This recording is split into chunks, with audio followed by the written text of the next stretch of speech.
Oke, halo selamat malam dan selamat yang lainnya untuk teman-teman pandai yang menonton dari belahan bumi mana saja, karena ini sebenarnya ada rekaman. Tapi sekarang situasinya malam ya, Iya, di Bekasi dan Jakarta. Betul sekali, waktu Indonesia Barat. Tepatnya kita memulai 20.25, jadi ini malam. Oke, apa kabar Terima kasih sudah mau berkenan ikut rekaman Kelapa Mudanya Pandai.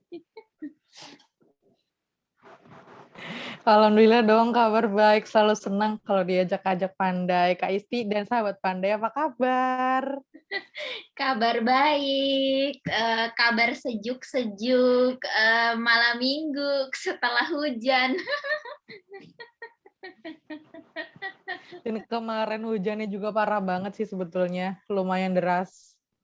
Iya, dan tadi tuh sempat panas gitu kan dari pagi, tapi ternyata terulang lagi jam 4, deras lagi, sekarang baru berhenti. Kayaknya akhirnya polanya jadi gitu ya Kak, sore terus agak malam berhenti gitu, terus siangnya juga baik-baik aja lagi, sorenya hujan lagi gitu. Sepertinya begitu, entah sampai berapa hari dia akan berpola seperti itu, memang sudah musimnya ya. Oke, jadi malam ini kita mau ngobrol apa nih, Jadi kita pengen ngobrolin buku-buku rekomendasi ya Kak, tentang apa buku-buku. Kalau dari aku sih buku-buku yang sedikit banyak lumayan lumayan menggugah dan lumayan menginspirasi tentang beberapa hal gitu sih yang akhirnya dijalani sampai sekarang. Kalau Kak Isti gimana? Aku sih karena sempat kepikiran satu pertanyaan yang penting gak penting, kayak kok banyak ya kalau dipikir-pikir dalam sejarah manusia tuh orang jahat tuh takut sama buku, misalnya Hitler, terus para priai yang patriarki, terus apa namanya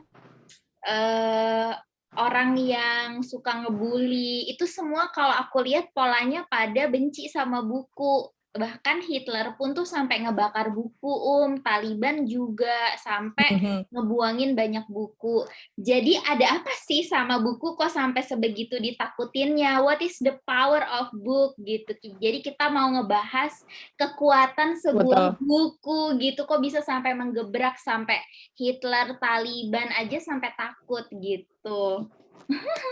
Betul, betul. Nah, kalau dari Kak Isti sendiri mungkin Kak, kalau kamu ngelihatnya kenapa tuh? Karena menurut aku buku itu terserah mau dibikin sendiri oleh penulis yang jujur, yang bukan profesional atau amatir, ataupun seperti buku diari ya, buku harian yang ditulis seorang anak kecil, Anne Frank. Itu aja powerful banget karena dia jujur dan menceritakan sejarah yang mana menjadi salah satu fenomena besar ya di bumi, menjadi salah satu genosida terbesar, Holocaust. Dia berani nulis dan dibaca orang aja tuh udah keren banget ya kan. Belum lagi buku yang seperti Mbak Oki tulis misalnya, yang nanti mau cerita juga, yang novel Maryam. Itu penulis profesional, lebih dahsyat lagi gitu. Bahkan ada juga yang mungkin mau memperkenalkan buku ke orang yang hobinya nonton. Nanti juga ada 2 rekomendasi film.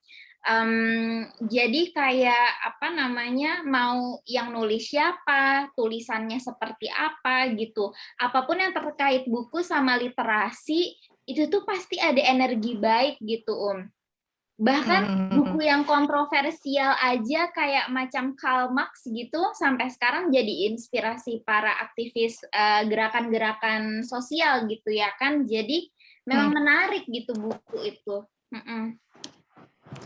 Setuju. Aku setuju ya Kak. Maksudnya tentang yang kamu katakan gitu ya tentang energi tentang tulisan itu dari sisi penulis. Aku pengen menyorotinya dari sisi pembaca justru.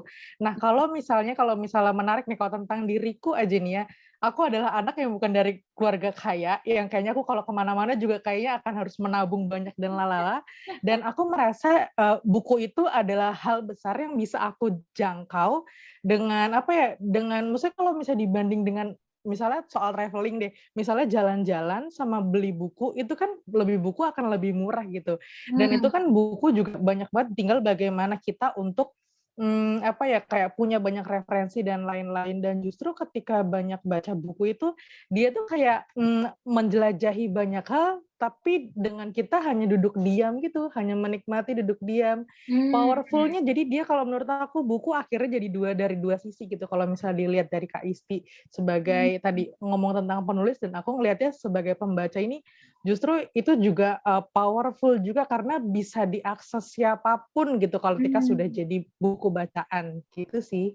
Betul betul, sepakat banget. Tadi bilang kalau dibandingin sama traveling, apa namanya, kalau kita misalnya baca buku, pertama harganya lebih terjangkau, kedua buku itu bisa dibaca lagi dan lagi dan lagi, bahkan kalaupun, Hmm, empunya atau yang punya sudah meninggal pun bisa diwariskan gitu. Ya traveling sih punya sisi uniknya betul. tersendiri juga sih, kalau dituliskan ceritanya bisa diwariskan gitu, tapi buku ini kan secara fisik ya bisa dilihat, dipegang, ya termasuk buku digital lah, nanti complicated lagi ngomonginnya. Yes,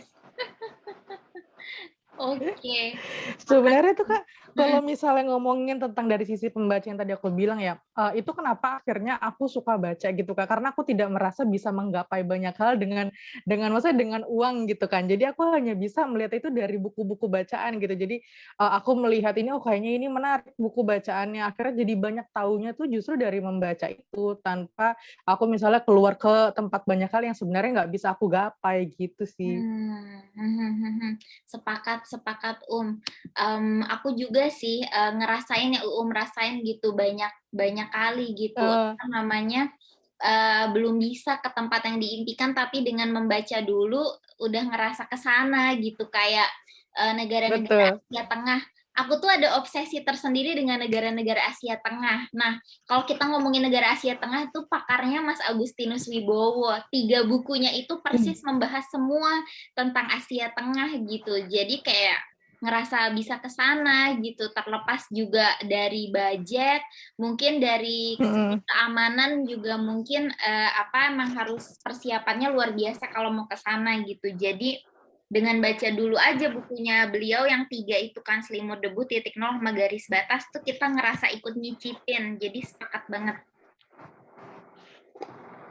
Satu lagi kali, mungkin pernah nggak ngerasa, ada buku yang persis banget kayak jadi teman ngobrol gitu.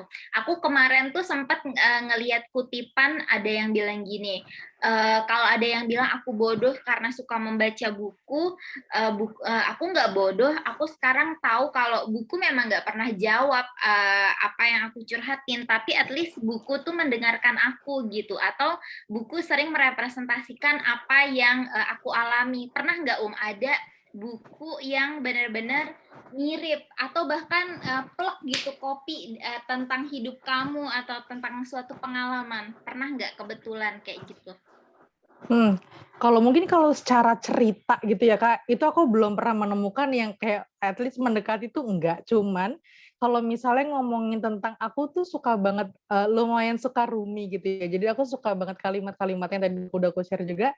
Buku Belajar dari Rumi itu salah satu yang aku baca dan aku tuh benar-benar memahami satu-satu gitu, satu-satu kalimat itu kan dialih bahasakan gitu kan sama Pak Haidar Bagir. Aku banyak, melihat dan banyak mendengar misalnya kayak rekaman-rekaman gitu, tentang, kontemplasi diri sih. Jadi kayak bertanya pada diri sendiri, "Oh ternyata, seperti ini," dan lain-lain. Jadi kayak apa ya, kalimat-kalimatnya tuh berenergi gitu loh. Dan Mmm, itu bukan cuma tentang Rumi, yang paling penting adalah maksudnya aku sangat idolakan adalah MH Ainun Nadjib itu sangat sangat sangat itu sangat, apa ya, sangat masuk gitu ke kepala aku, ke hati aku tuh apa-apa yang dia dia tuliskan tuh energinya tuh nyampe banget. Kalau secara cerita kayaknya belum sih, belum menemukan. Kalau kamu mhm. gimana tuh? Pasti ada nih kalau Kak Isti mah. Banyak dan ada 2 buku yang terkenang banget sampai sekarang yang seperti, apa ya, menemani aku dengan selamat. Kalau nggak ada 2 buku itu mungkin aku nggak jadi istri yang sekarang. Pertama judulnya The Child Called It. Harusnya nanti aku juga cari tuh sampulnya biar bisa share ke teman-teman. The Child Called It. It, kalau di bahasa Inggris, it itu kan kata ganti atau pronoun untuk benda mati. Atau untuk hewan atau tanaman yang tidak memiliki akal. Jadi ada seorang anak yang sama ibunya dipanggil it gitu dari dia lahir sampai dia besar, namanya Dave Pelzer. Itu seperti menemanin aku di hari-hari gelap waktu mengalami pertumbuhan sebagai anak kecil yang dipaksa dewasa dini gitu yang mungkin sih child abuse-nya nggak sesadis Bapak Dave Pelzer gitu sampai disuruh minum cairan pembersih lantai. Itu sih yang paling aku nangis baca itu, minum cairan pembersih lantai. Terus ibunya itu kayak mendapat kepuasan kalau nyiksa dia. Jadi dia sering disuruh nyikat kamar mandi, terus ibunya memperlakukan dia seperti anjing, apel dicemplungin ke toilet terus disuruh ambil dan makan di hadapan ibunya. Banyak lagi lah adegan-adegan aneh yang menurut aku ini kelainan ya gitu. Masuknya child abuse yang udah luar biasa level atas gitu. Tapi cerita-cerita lainnya di dalam buku itu tuh ngerasa kayak aku nggak sendiri, berarti aku bukan anak nakal, aku kenapa selalu diperlakukan seperti anak nakal, aku selalu dihukum padahal aku selalu berbuat baik gitu, aku selalu dapat nilai baik juga gitu-gitu. Ya jadi ngerasa sehati aja gitu, nggak ngerasa sendiri gitu. At least buku itulah yang menemani. Jadi ngerasa Dave Pelzer itu temen bayangan aku gitu, si penulis.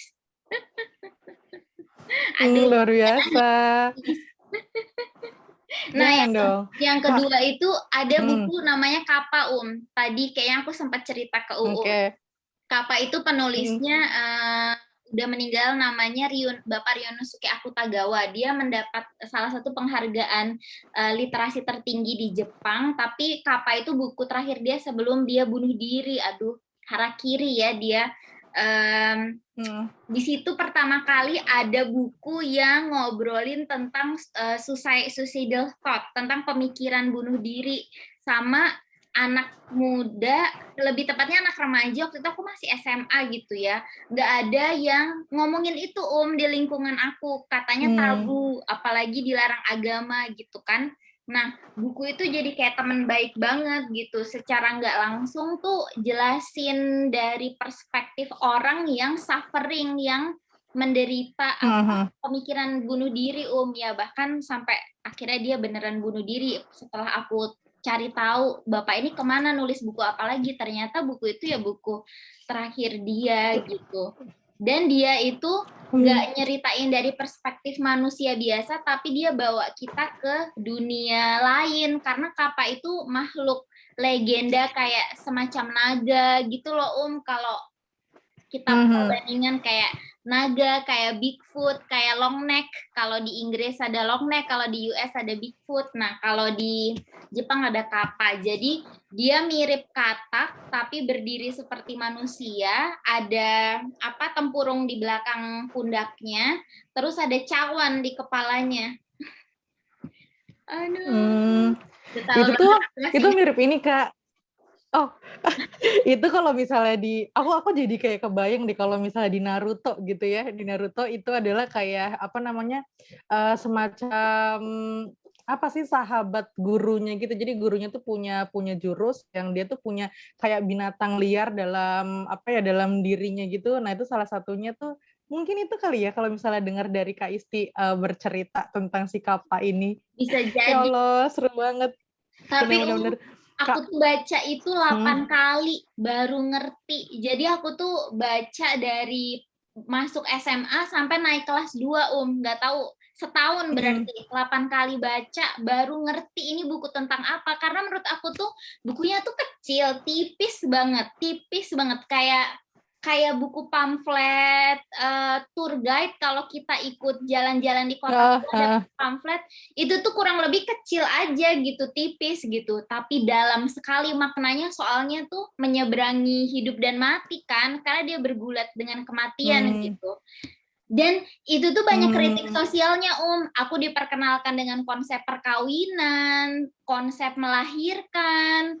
Jadi dia tuh dunia Kappa itu mencerminkan dunia manusia, terus tentang miskin dan kaya. Itu tuh kayak lengkap lah, nggak usah ikut kelas sosiologi lagi karena lebih bagus daripada penjelasan guru sosiologi aku.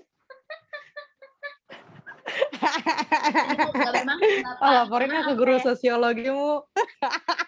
Ngamuk nanti dia. Kak, by Kak, Ya, by the way ya, soal tadi, maksudnya, ini sebelum cerita Kapamu yang akhirnya diulang-ulang itu kan aku juga ada sih buku yang seperti itu, tapi yang ceritamu sebelumnya yang tentang, kamu padahal sudah berupaya punya nilai baik dan lain sebagainya. Aku tuh ada ya Kak, satu buku yang aku setelah membaca itu aku ingat kamu. Oh my God. Apa, Ada. Jadi ini Kak judulnya, Untuk Amanda ya, kalau misalnya teman-teman kelihatan, harusnya kelihatan. Nah, ini tuh cerita tentang ini Kak, orang yang pinter banget ya, pinter Lagi, banget Om. yang dia apa-apa dapat nilainya. Maaf, maaf. Kelihatan? Siap. Kelihatan nggak Kak? Sudah. Nah, baru Iya benar. ini. Ini nah ini tuh Kak, jadi ceritanya tentang, anak yang dia tuh pinter banget yang apa-apanya tuh nilai A terus dan lain sebagainya gitu. Tapi dia merasa apa-apa yang dia dapat, pokoknya, entah nilainya, entah, dia ditunjuk sebagai ini itu, dan dia, mendapat pokoknya nilai bagus yang dia dapat universitas baik dan lain sebagainya, dia merasa itu adalah sebuah kebetulan yang, sebenarnya tuh dia lagi menipu orang lain untuk bisa ngelihat dia sebagai orang yang sebegitu sempurnanya. Aku nggak lihat Kak Isti yang sebelah situnya, tapi aku lihat Oh ini iya, tuh itu kayak Kak Isti banget gitu loh. enggak sih. Itu kayak kayak tapi kayak Kak Isti banget kayak ini kayaknya Kak Isti tuh gini deh modelnya, apakah dia punya pemikiran yang dia pernah merasa menipu orang lain nggak ya? Aku tuh pas baca ini tuh mikirnya gitu Kak, kamu tuh punya perasaan-perasaan ini nggak ya? Karena kalau misalnya nih Kak, kan, aku kan bukan anak yang nilainya bagus-bagus mulu gitu ya, dan aku tuh ngerasa, masa orang yang pinter gitu, masa dia punya tekanan sih? Aku mikirnya tuh gitu tuh, Kak. Tapi aku jadi mikir, Kak Isti tuh ada gitunya juga nggak ya? Gitu, sumpah aku jadi kepikiran tuh Kak Isti pas baca ini. Ya Allah, tapi Jadi untungnya teman-teman nggak ikut jaket kuning ya, walaupun jaket biru aku mah S1-nya. ya, dan itu ceritanya fiktif tapi dia ngangkat tentang mental illness-nya tuh namanya imposter syndrome Kak, dan aku suka novel ini adalah karena dia tuh ngasih banyak banget perspektif tentang mental illness itu, dan dia ngasih tahu banyak hal juga tentang bagaimana kamu mengendalikan dirimu ketika kamu punya gejala-gejala yang sepertinya kamu nggak sehat secara mental gitu. Padahal kalau misalnya dilihat dari dari bukan kepribadian, dari apa-apa yang dia dapat tuh dia bukan orang yang harusnya punya kecemasan-kecemasan itu, tapi ternyata dia cemas gitu sih. Hmm. Itu menarik banget. Itu aku ingat Kak Isti banget baca itu. Kalau aku sih lebih ke pembuktian diri karena dulu dibully gitu, dibully Hmm. di mana-mana, di rumah, Hmm. di sekolah. Jadi Hmm. kayak akademik itulah satu-satunya panggung aku Hmm. buat pembuktian diri gitu. Tapi ternyata Betul, pas betul. udah di atas sana nggak ada yang berubah, aku tetap dibully. Jadi kayak itu bukan jawaban ternyata gitu ya, walaupun menemukan Hmm. kepuasan gitu. Malah ada merasa tertekan Hmm. karena orang tua aku ngelihat nilai 100 tuh biasa aja, ranking 1 biasa aja, ada piala di meja tuh biasa aja, nggak ada perayaan, nggak ada ucapan selamat, nggak ada pelukan, nggak ada. Itu kayak sesuatu yang biasa aja, padahal anak tetangga aja remedi pulangnya diajak main ke time zone gitu. Allah, kayak gitulah. Sumpah, sumpah Kak, itu menarik banget. Sumpah itu satu-satunya aku pikirkan setelah aku baca ini. Kak Isti tuh pernah ngerasa gini juga ya, sedih juga gitu kalau kamu pernah Kak. Gitu. Gemas banget ingetnya Kak Isti. Siap, nanti itu ditulis di buku, salah satu buku kalau beneran niat nulis. Amin. Amin, amin, amin, amin. Terus Kak, aku pengen merespon juga Kak Isi tentang buku yang berkali-kali dibaca. Aku juga ada banget buku yang kayak gitu. Ini, mana Asik. sih Kak, kelihatan nggak? Geser, ya siap. Mundur dikit, Gini, Siap. bener? Mundur Gini, dikit. Nah, pas. gini ya Kak. Ya, Gini? kelihatan Chandra Malik Makrifat Cinta, yes. Iya benar.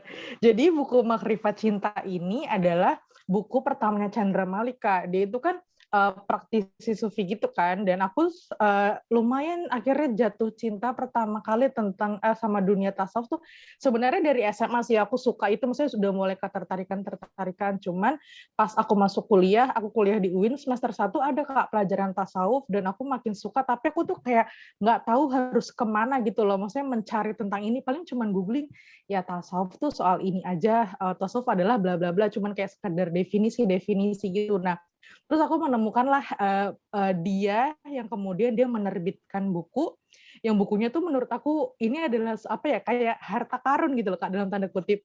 Ya udahlah aku beli tanpa aku tahu ini ngomongin tentang apa gitu, beli dulu aja pokoknya. Nah udah beli, pas aku baca aku nggak ngerti. Untung beli. Aku yang apa itu nyolong karena perpus tuh berdebu kayak gudang kan, nggak ada yang masuk. Jadi buku hilang satu pun nggak ada yang nyadar gitu. Masih anak baik masih beli. Cuma Kak, aku tuh pertama itu aku nggak ngerti.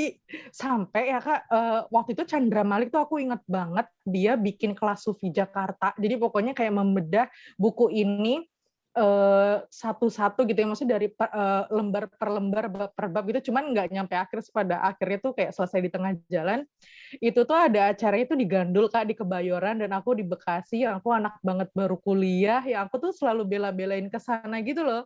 Saking penasaran, udah di sana tuh aku yang paling kecil, yang aku tuh kayak oh gitu, oh gitu, gitu-gitu aja tuh selama di sana, kayak semua orang kayak ngoceh ini itu gitu kan. Dan itu tuh sampai mungkin setelah 5 tahun kali ya aku mulai bisa paham gitu maksudnya, oh maksudnya ini tuh tentang hal-hal yang pokoknya menyangkut cinta pada Tuhan yang tanpa syarat, yang Nah, apa ya, yang murni gitu loh. Jadi kayak nah akhirnya mulai dari situlah bisa nyambung ke hal-hal lain, bacaan-bacaan lain yang kaitannya sama tasawuf gitu. Jadi ini sebenarnya salah satu yang menolong dan membawaku pada dunia ilmu tentang tasawuf, dan buku itu juga lumayan menyelamatkanku juga gitu loh Kak, tentang banyak hal gitu. Karena misalnya ada kayak dulu tuh kan aku hitungannya tuh kan ya udah apa ya, bertumbuh dengan sendirinya aja gitu kan, nggak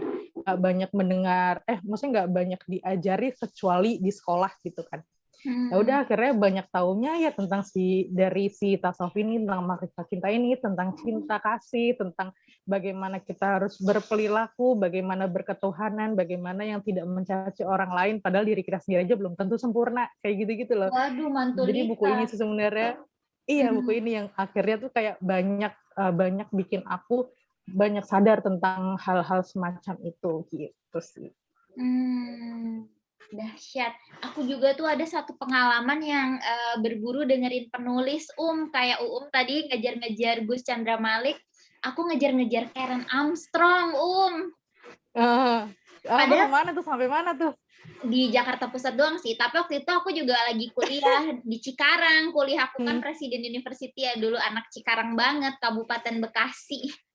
Lebih pojokan daripada Nah, aku juga nggak tahu Karen Armstrong tuh siapa, tapi aku dengar dia keren dan dia berteman dengan Bapak Haidar Bagir, jadi sepertinya memang dia keren. Terus Keren, sumpah itu tuh kayak anggapan anak kuliah awal tuh gitu ya Kak, oh kayaknya dia keren deh, ya udah kita datengin deh gitu, aku juga gitu soalnya. iya, tapi untungnya kita tuh kayak cari versi keren yang berbeda nggak sih bukan yang pop culture gitu, bukan budaya populer yang tentang Bener. literasi gitu. Nah, jadi aku tuh nabung beli buku yang udah diterjemahkan. Nama bukunya kan 12 Compassion ya, terus diterjemahkan jadi 12 langkah menuju hidup berbelas kasih gitu kan. Nah, jadi itu kayak dibedah gitu Kak, bukunya. Kak bentar aku mau motong, itu yang di Freedom Institute bukan sih Kak?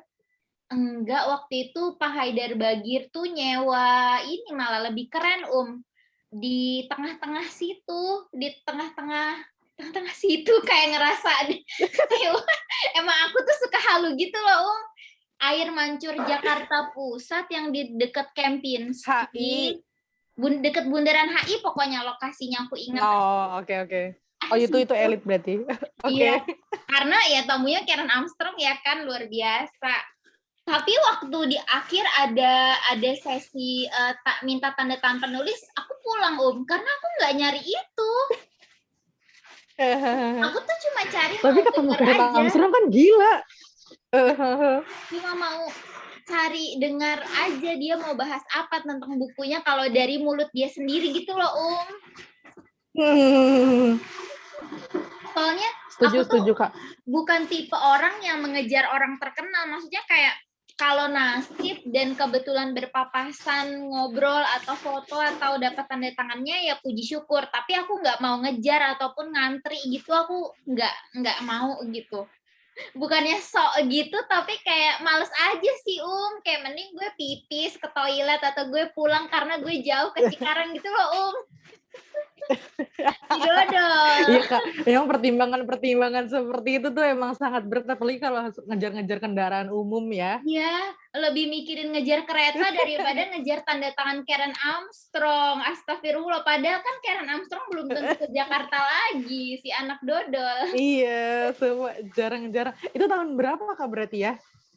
Berapa ya? 2012-an apa ya? Kayaknya aku masih cukup banget, Kak, sumpah aku yang ngejar-ngejar Chandra Malik dan 2010. Haidar Bagir dan lain sebagainya itu aku 2012 ya. Aku 2012 baru setahun setelah masuk kuliah. Aku mulai nyari-nyari terus kayak 2012, 13 gitu kayak lagi gila-gilanya tuh. Sorry, 2013 cetakan Bandung. Buku aslinya yang bahasa Inggris 2010, yang dialih bahasakan 2013. Ya benar, aku masih di Cikarang tuh, masih Iya kan? pencur. Iya itu 2012 2013 tuh aduh lagi gila-gilanya banget ya. Tapi aku jadi kayak menggarisbawahi Kak yang tadi kamu bilang kita tuh mencari keren yang versi kita sendiri yang bukan populernya orang-orang dan aku sangat merasakan itu. Bahkan aku pernah merasa temanku nih misalnya aku suka MH Ainun Najib gitu ya. Kayak itu tuh nggak umum gitu kan buat teman-temanku dan aku tuh bahkan sempat dibilang aku adalah sebuah penyimpangan, maksudnya bukan penyimpangan dalam hal buruk ya. Maksudnya aku tidak terdikte dengan tren yang saat itu berkembang gitu. Jadi kadang-kadang oh iya berarti gue memang ya udahlah emang gue beda ya udah gitu. Setuju aku sama statementmu yang gitu. Setuju banget. Oke. Apalagi ya kayak banyak banget. Sebenarnya juga ada sih, pernah nggak sengaja ketemu penulis yang aku pengenin, terus kita foto bareng di acara Goodreads. Tapi aku sekarang udah nggak gitu ngefans sama orangnya karena ada keunikan politik lah di keluarga, jadi aku tidak mau menyebutkan namanya. Sepertinya apa ya? tahu. Aku jadi mikir. Masa sih Kak? Iya sepertinya tahu. Sampai jadi film, bukunya memang bagus. Aku tuh ngoleksi semua bukunya, koleksi filmnya semua aku tonton. Karena aku juga suka Acha Septriasa. Acha Septriasa jadi pemeran utama di film-film itu gitu. Ini clue-nya. Oh, iya tahu. Oh, gara-gara buku ini kita dulu pernah ketemu di ini Museum Bank Mandiri. Oh, iya ya, Bener gak? Kalau nggak salah itu acara festival membaca Goodreads di daerah Gatot Subroto, bukan sih? Sintesis Oh iya. Square ya? Dulu di sana. Iya, dulu di sana ada. Ya Allah. Aku tahu. Udah banyak dikasih clue. Iya, suka banget. Nggak tahu bukunya sana udah kemana. Tapi ya itu kalau misalnya dari segi bakat menulis sih orang itu emang menurut aku akuin keren banget tulisannya, ceritanya. Walaupun sekarang karena udah menjalani banyak perjalanan spiritual, aku ngerasa setelah difilmkan tuh sedikit berlebihan. Minta maaf. Untung nggak ke-mention Kak orangnya. Ya, alhamdulillah aman. Takutnya karena UU ITE, kan orangnya juga sensitif. Bener. Oh iya. Ya Allah, ya bener. Untung Aca mainnya banyak film. Iya, kalau Aca mah emang keren ya film-filmnya. Iya. Iya. Benar, Kak. Ya Allah. Kak, aku tuh kalau misalnya ngejar banget penulis ya, Kak, aku tuh ngejarnya Pak Haidar banget sih waktu itu, Pak Haidar Bagir. Jadi dari dia adalah si CEO-nya penerbit buku yang besar gitu kan, Mizan Midi Utama. Ya aku juga pernah berkesempatan untuk bekerja kayak paruh waktu di sana itu kayak berarti aku semakin dekat nih dengan Pak Haidar, gitu kan, Kak. Terus sampai akhirnya ya di Goodreads itu sih, Kak, aku kan waktu itu pernah kedapetan suruh ngurus semacam kayak bagian talk show-nya gitu. Nah, yang ngedatengin Pak Haidar. Terus ya udah aku kayak tanpa pikir panjang, Pak, boleh nggak minta Iya, foto? Ya udah deh foto. luar biasa. Terus Kak, yang kocaknya itu kayak orang-orang bilang, padahal waktu itu tuh ada banyak penulis sih Kak, maksudnya penulis-penulis yang kemudahan gitu kata temanku, lalu ngapa ngejarnya Pak Haidar Bagir? Ini kan ada ini, nggak apa-apa, gue ngefans sama Pak Bukan Haidar cari habisnya. mudanya kan ya, Kan itu tentang ini, preferensi. Pilihan hidup. Betul, ya Ya, Allah, ini lucu banget. kayaknya perjalanan Sufi kita sedikit berbeda. Kalau tadi kenalnya di awal dari ikut kuliah-kuliah tasawuf, terus banyak baca buku. Kalau aku mengenal Sufi lebih dari musik dan puisi sih, Gimana dong Kak, ceritain? Mungkin nanti kita bisa bikin sesi lain ya, khusus mengulik tentang kesufian perjalanan Sufi kita nih, seru banget. Biar teman-teman sahabat pandai juga penasaran apa sih Sufi. Iya, kalau aku sih dari musiknya Sami Yusuf yang tadi kan aku bilang aku tidak suka mengejar orang terkenal gitu. Pada saat aku ke Oman, banyak keajaiban yang bikin Sami Yusuf itu menyapa aku. Jadi bukan aku yang ngejar dia. Memang aku datang ke sana untuk menonton konser dia, beli tiket yang kursi ekonomi, duduk di belakang. Tapi banyak keajaiban, Kan konsernya cuma sehari, tapi aku datang lebih awal dong, biasa orang gercep. Takut kerebut kursinya. Jadi karena aku datang 2 hari lebih awal, tiba-tiba aku kan hobi update status kayak ke mangrove aja, di mangrove, bahkan countdown gitu, di Oman. Nah, ada yang ngebalas tweet aku, dia bilang, wah penggemar Sami Yusuf juga, aku pun katanya gitu. Tapi dia orang Oman, bapak-bapak gitu, bapak-bapak muda gitu kan. Kayak aku ada tiket meet and greet tapi untuk kalangan terbatas, kamu mau nggak? Dan hati aku nih penculik atau pembunuh. Terus kayak dengan bodohnya aku iyain aja, Terus kayak oh iya gitu kan. Terus ternyata bener dong meet and greet, meet and greet yang nggak diumumin ke pembeli tiket ekonomi. Tapi banyak nggak Kak yang maksudnya ikutan si meet and greet itu? Banyak banget. Aku tuh kayak karena cari alamat lama, aku tuh udah kayak orang terakhir yang boleh masuk, Jadi aku tuh dapat kursi paling belakang, dan itu tuh kayak kursinya nggak yang meninggi seperti di bioskop, tapi datar aja kayak orang acara kawinan. Jadi yang di depan tuh kayak bapak-bapak, ibu-ibu orang Arab sama banyak orang bule gitu kan. Terus aku Indonesia, terus pendek di belakang gitu. Nah, ada sesi tanya jawab 2 kali, 2 kali per sesinya 4 orang yang dipilih. Nah, dari awal tuh semua yang milih MC-nya. MC-nya tuh seperti kayak hanya memilih orang yang terlihat bersih dan high class. Nah, terus pas sesi kedua, untuk pertanyaan terakhir, Sami Yusufnya bilang gini, boleh nggak saya yang milih terakhir, katanya gitu. Terus MC-nya kayak awkward gitu kan, kayak, oh iya tentu saja, boleh kan, ada bintangnya gitu. Ya saya pilih perempuan yang kecil di belakang itu, aku Kak, tapi tuh kamu waktu nunjuk itu Kak, itu kamu di setiap sesi kamu nunjuk mulu apa gimana? Akhirnya dia ke notice apa nggak tahu ke notice aja gitu? Iya betul, aku angkat tangan terus mungkin ya terlihat ambisius. Oh. Tapi kayak MC itu dia kayaknya Kak. Aku karena kayak Iya, penampilannya itu sederhana, bajunya juga nggak semewah yang lain gitu, kayak Aladin di tengah-tengah kerajaan apa gitu.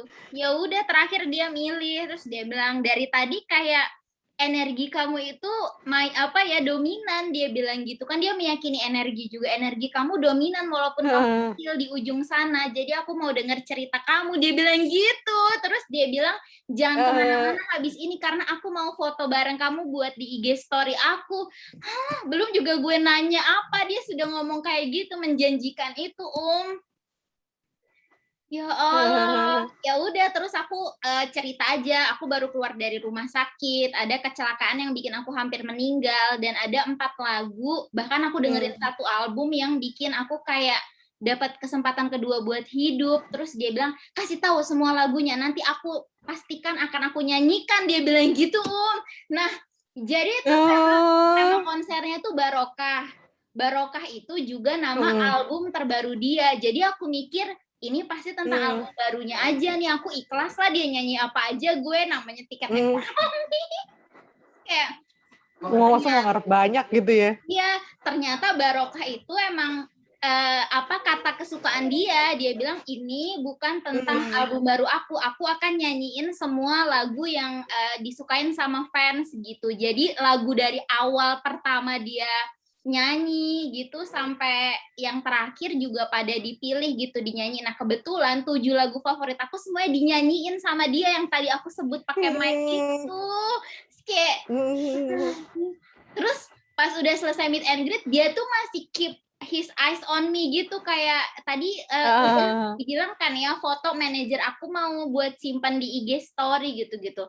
Nah itu kayak aku jadi memulai persahabatan dengan satu perempuan Prancis keturunan Tunisia yang dia berjuang tentang hijabnya jadi dia tuh seorang water engineer yang bosnya sayang banget, bosnya orang bule Prancis, nggak mau ngemecat dia gara-gara peraturan diskriminatif pemerintah Prancis yang melarang penggunaan simbol agama seperti salib dan hijab.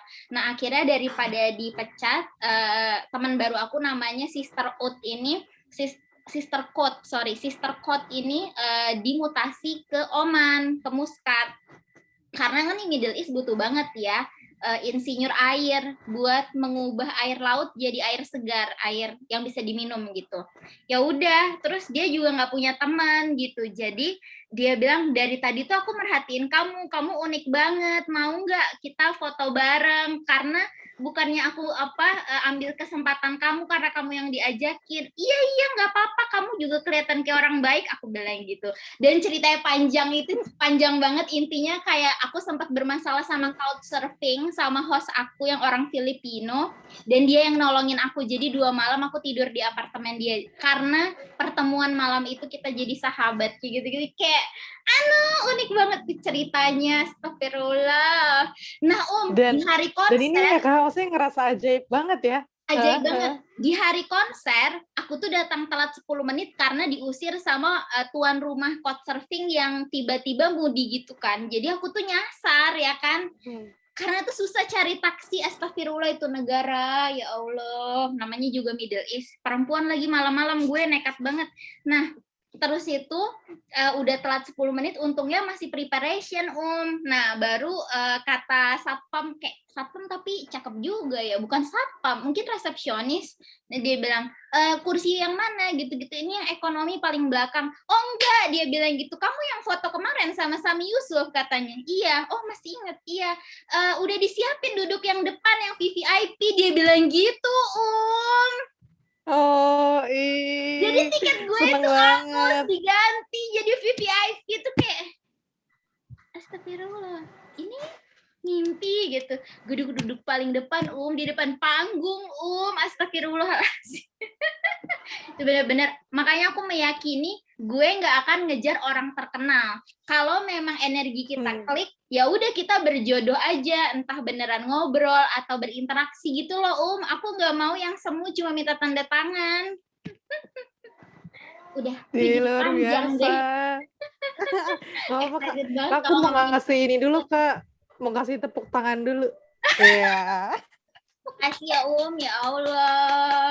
Itu excitement-nya Ya Allah. dengan Haidar Bagir. Sami Yusuf tuh kan juga udah 40-an gitu. Pasti orang kayak, lu kenapa nggak dengerin, lu kecelakaan mau mati, mending lu cari penyanyi yang ganteng, yang muda gitu kan. Tapi ngapain lu dengerin penyanyi Sufi? Terus lagunya kebanyakan tuh bahasa Arab, bahasa Turki. Emang lu ngerti gitu? Ya Allah, ih, seru banget sih Kak. Seru Tapi emang banget ya perjalanan Sufi itu memang. benar-benar, apalagi Kak, kalau misalnya dalam pikiran kamu tuh, maksudnya kamu selalu berkeyakinan, ya udah yang baik-baik aja tuh pasti bakal kejadian sih menurut aku. Yes, betul betul betul banget. Aduh, dapat goosebump. Dan nggak bakal Aku ketukar, kasih love dulu Kak. Aku kasih lo kasih love Kak balik. buat Gusbamu. Dan kalau udah jodoh tuh nggak bakal ketukar. Jodoh nih bukan hanya masalah pasangan hidup, masalah kayak buku yang Benar-benar. tepat, teman yang tepat seperti tadi Sister Coach sampai sekarang masih bersahabat sama aku. Yang aku cerita Benar. ternyata dia itu keluarga aktivis revolusi Tunisia Arab Spring dan adik serta papa mamanya itu aktivis dan ternyata adiknya itu temennya teman kita, Kak Michelle yang aku pernah sempat cerita ke Iya, kayak, iya, iya. Kok cerita? gue sesempit itu padahal kayak gue ke Oman, dia dari Prancis. Jadi kayak gitu saling bertahu. Keterkaitannya gitu ya. Benar-benar. Ya gitu sih, karena udah apa ya, jadi udah sefrekuensi, jadi semuanya nggak tahu kayak kena aja gitu ya Kak. Betul, Kita mantap juga nggak tahu banget. tiba-tiba. Kalau Iya sih, sebenarnya di hal-hal kayak dunia, gitu sih yang bikin ajaib banget ya Kak. yes, di dunia meditasi itu namanya good apa ya? Correct vibe atau correct frekuensi kayak kata tadi kan ya vibing gitu. Jadi benar frekuensinya bisa senada dan klik gitu sama yang harusnya berjumpa dengan frekuensi kita gitu. Itu menarik banget dan hal-hal yang kayak gitu kan Kak sebenarnya tuh yang bikin apa ya, yang bikin kita tuh jadinya ya akan terus percaya gitu loh sama keajaiban-keajaiban yang bikin kita tuh kadang-kadang ngerasa kita tuh bakal baik-baik aja kok gitu loh. Betul, dan kita tuh jadi kayak menghidupi hidup gitu, bukan sekedar melanjutkan hidup, makan, cari ya kita butuh cari uang buat bisa makan, buat kayak aku bayar kosan gitu, atau buat bisa naik kereta atau naik ojol gitu. Tapi ada sesuatu yang lebih dari melanjutkan hidup atau meneruskan nafas gitu. Yaitu kadang Betul. esensi bernafas itu sendiri gitu, atau menghidupi si hidup itu gimana sih gitu, dengan hal-hal yang esensial gitu, yang kecil, yang sederhana, tapi luar biasa mendalam. Kalau di bahasa Inggris mungkin sebutannya priceless gitu ya, sampai nggak bisa dikasih price tag, sampai nggak bisa dikasih label harga. Menurut aku kayak buku yang cocok, penulis atau bertemu penyanyi sufi atau aktivis kayak gitu, itu kan cerita-cerita yang menghidupi hidup yang priceless gitu, yang lu nggak bisa labelin kayak misalnya iya tiket ke Oman lu habis segini, iya buku Maria misalnya lu beli harganya segini, itu tuh lebih dari itunya yang dicari gitu ya kan Benar. Bener banget Kak, bener banget. Kadang-kadang tuh apa ya, kadang-kadang tuh aku ngerasa gitu juga, maksudnya kayak misalnya nih buku harganya misalnya 80.000 itu tuh kayak nggak ada apa-apanya dibanding kayak apa ya, kayak efek-efek gitu, dampak-dampak baik yang aku akan dapat sekarang pun nantinya gitu loh. Jadi kayak 80.000 tuh murah banget gitu kalau dibandingkan dengan kebaikan-kebaikan yang akan kita dapat gitu loh dengan baca buku itu. Nah itulah yang kamu bilang akhirnya salah satu hal baik yang bisa kita lakukan, kita dapatkan tuh ya salah satunya dari buku itu. Sepakat banget. Bahkan saat kita ingin banget satu buku, pernah nggak yang kayak kantong kita tuh lagi cekat, lagi nggak bisa, tapi bukunya berjodoh sama kita, jadi bukunya yang memilih untuk jadi milik kita. Entah Kak. melalui Pernah jalur banget. hadiah atau diskon atau apa, pernah nggak Betul.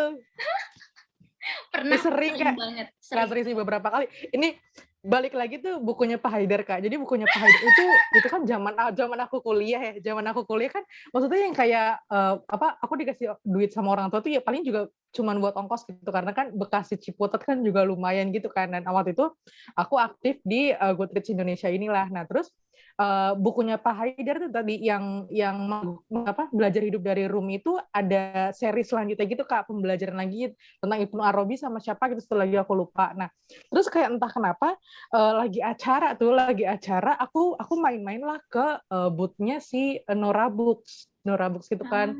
Kan lumayan Ah, kenal nih sama sama ininya mereka, sama waktu itu bagian sosial medianya aku lupa deh namanya siapa. Terus, mhm. dia bilang, ayo dong, ikutan main game, rame-ramein booth aku," gitu kan. Ya udah nih, Kak, aku mikir kan kayak, ya udah rame-ramein aja gitu, kayak mainnya panah-panahan gitu deh pokoknya. Heeh Nah, terus heeh. kata dia gini, ya udah kamu kamu pengen" kan nggak menang sih, cuman kayak dikasih hadiah gitu. Ya udah kamu mau buku yang mana?" Terus kataku, "Ini buku yang ini boleh?" Ada bukunya Pak Haidar, "Boleh kok." Bukunya berarti ya tapi kalau satu lagi boleh juga nggak? Boleh kok, gitu kayak, ya udah terus dari sekian orang yang kayak banyak dapat hadiah tuh nggak ada yang ngambil buku itu kan, terus aku ya seneng banget lah bisa dapat buku itu. Kata dia terus ada satu lagi, "Udah Om nih sekalian biar lengkap koleksi kamu." Oh ya makasih.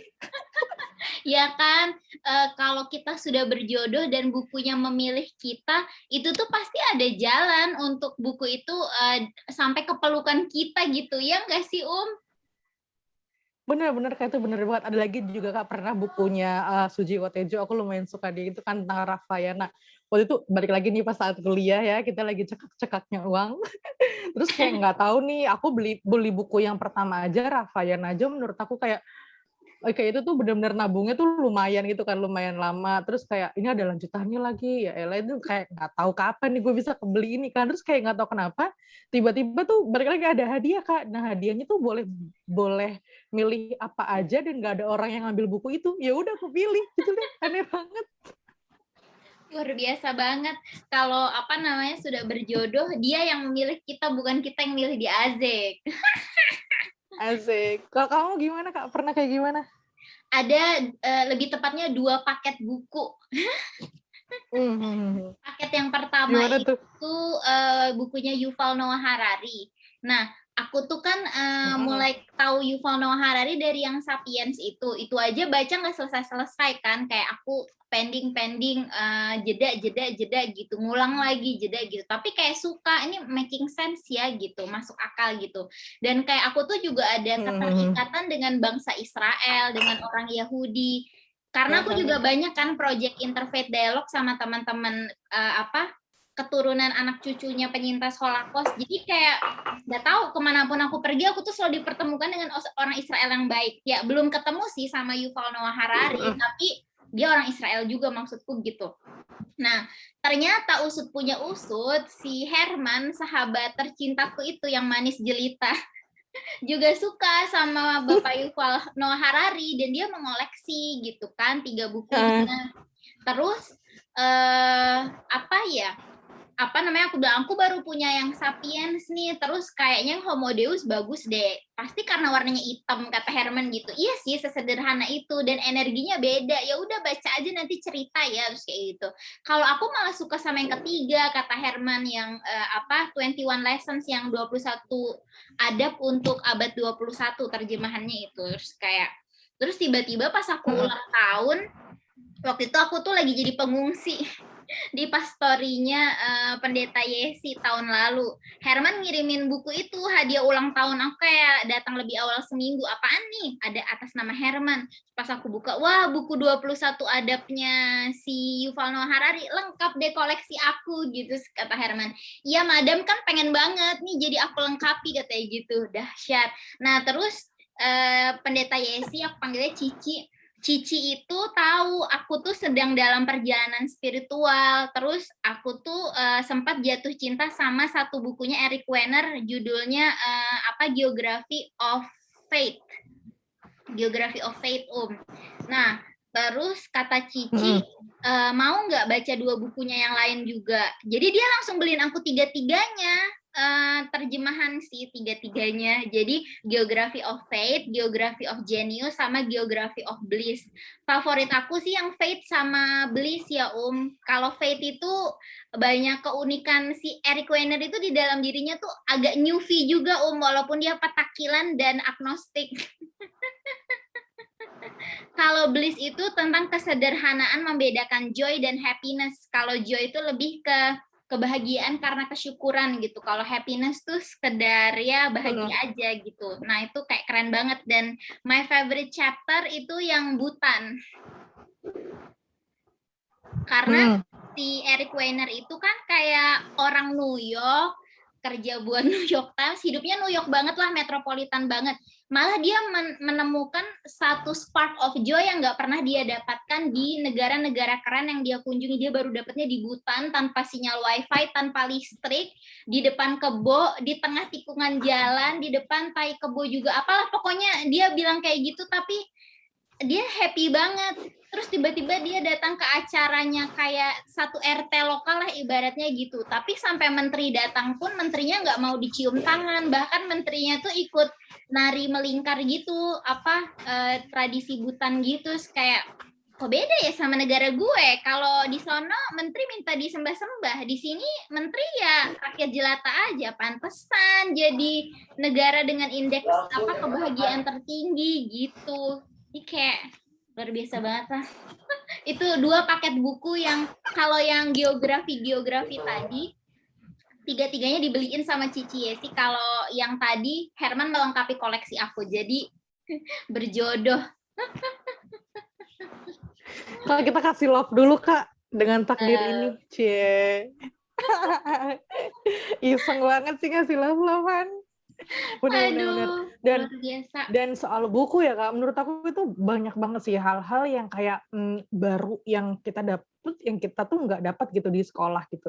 Itu banyak banget, aku banyak banget mendapatkan itu gitu. Dan salah satunya tuh yang tadi juga sempat udah disinggung Kak Isti juga tentang interfaith gitu. Aku menemukannya di buku Maryam, yang dari tadi juga udah kita sebut ya, buku Maryam karya Mbak Oki Madasari. Aku kenapa suka banget sama buku itu, pertama karena itu membicarakan tentang diskriminasi teman-teman Ahmadiyah yang dia tuh menyuarakannya dengan sangat lantang ya, menurut aku dengan sangat lantang yang dia tuh kayak nggak takut gitu kan. Itu kayak buku ketiganya dia kalau nggak salah, dan itu langsung dapat penghargaan Kusala Sastra yang menurut aku itu sangat lumayan relate gitu ya ke aku. Waktu itu aku kuliah, lagi-lagi aku kuliah. Aku kuliah di UIN gitu ya. Aku kuliah di UIN dan aku juga Muslim gitu, dan kalau di UIN tuh aku bisa melihat teman-teman Muslim yang dari, ya kalau misalnya kita bilang maksudnya pembedaan istilah dari konservatif misalnya sampai yang liberal banget tuh ada banget gitu Kak.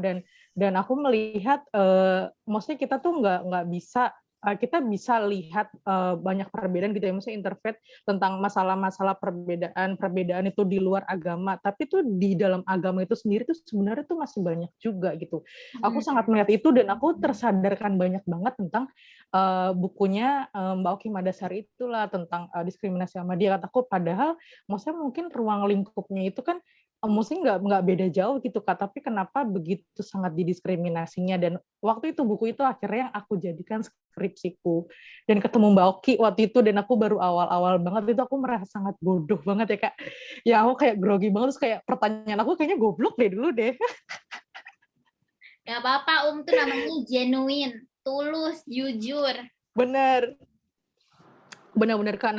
Nah dari buku itu juga lah akhirnya aku kayak banyak mempelajari interfaith justru dari buku itu Kak. Salah satunya aku akhirnya ketertarikan banyak hal tuh dari buku itu sebetulnya. Gitu. Jadinya sampai sekarang tertarik, dan akhirnya banyak juga kenal akhirnya sama teman-teman Ahmadiyah, teman-teman dari agama dan keyakinan dan kepercayaan di luar yang aku yakini gitu. Itu seru banget. 10 detik. Oke.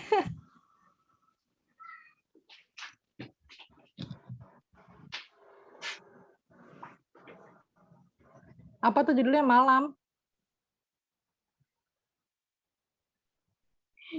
Iya, Itu buku apa pameran apa Kak? Yes, ini buku dari keluarga almarhum Elie Wiesel. Elie Wiesel itu, gusbam lagi, astagfirullah. Bapak Elie Wiesel itu salah satu penyintas Holocaust yang dapat Nobel Perdamaian. Karena kecintaan beliau tentang Indonesia, jadi dia sebelum meninggal meminta memoarnya diterjemahkan ke bahasa Indonesia. Dan Aku nggak tahu temenku tuh cucu apa buyut, aku nggak tahu. Pokoknya dia masih keluarga aja si Max. Max tuh juga temannya Kak Michelle, banyak kayak banyak banget kaitannya sama Cinta Indonesia. Nah, jadi Max juga pinter banget bahasa Indonesia dan project interfaith-nya adalah tinggal di pesantren Gontor. Waktu itu dia pernah belajar bahasa Indonesia dan belajar Islam di pesantren Gontor. Tapi Max itu tetap Yahudi kayak gitu.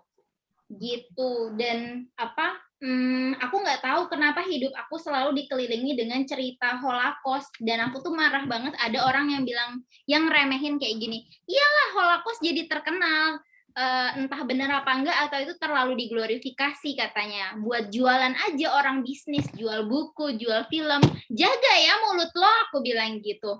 Aku soalnya sudah bicara sama salah dua lebih tepatnya, kalau sama Elie Wiesel sama keluarganya. Ada satu penyintas Holocaust beneran yang aku ngobrol dan aku nyanyi Nina Bobo pakai nangis sama Dr. Alfred Munzer. Dr. Alfred Munzer itu ceritanya di cerita hidup beliau bertahan dari Holocaust itu dijadikan film Nina Bobo untuk Bobby yang bikin Mbak Monique Riekers.